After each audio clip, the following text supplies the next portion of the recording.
So Apple's big software keynote for WWDC 25 just wrapped up, and there were quite a few big things that have happened, quite a few little things that have happened, and one thing that I was actually interested to see if it would happen.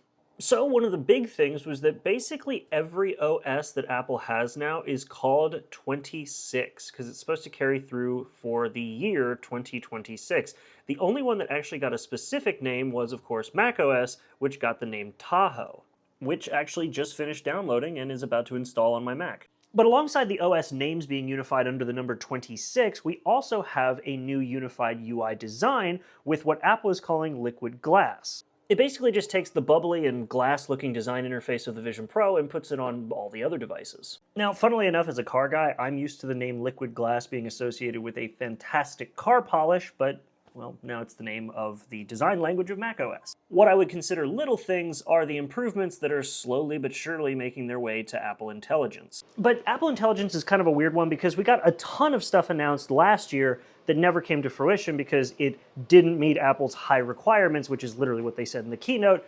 In reality, it actually landed them in a lawsuit. So I'm not really going to talk about Apple Intelligence until we get the stuff that was originally promised. But there was something that I was curious about that revolves around things like OpenCore Legacy Patcher, which is what I use to keep this thing running the latest version of macOS. See, with transitions to new processors in Apple's history, they are always very quick to just dump the previous processors. In fact, moving from PowerPC to Intel, Apple released a Power Mac G5 that was only supported for 6 months.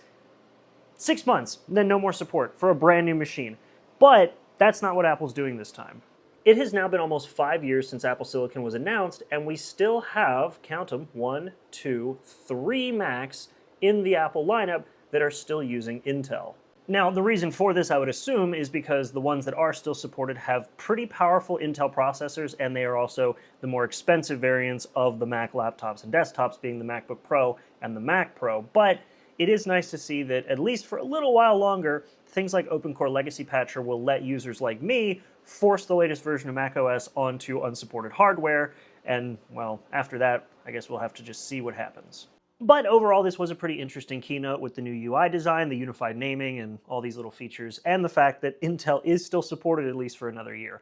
But as it stands, I am going to be downloading some of these betas and testing them out, and I do intend to make videos on them once my channel gets remonetized. So let me know in the comments which of these pieces of software you're most interested in, and I'm definitely going to be making some videos, so make sure to subscribe so you don't miss it.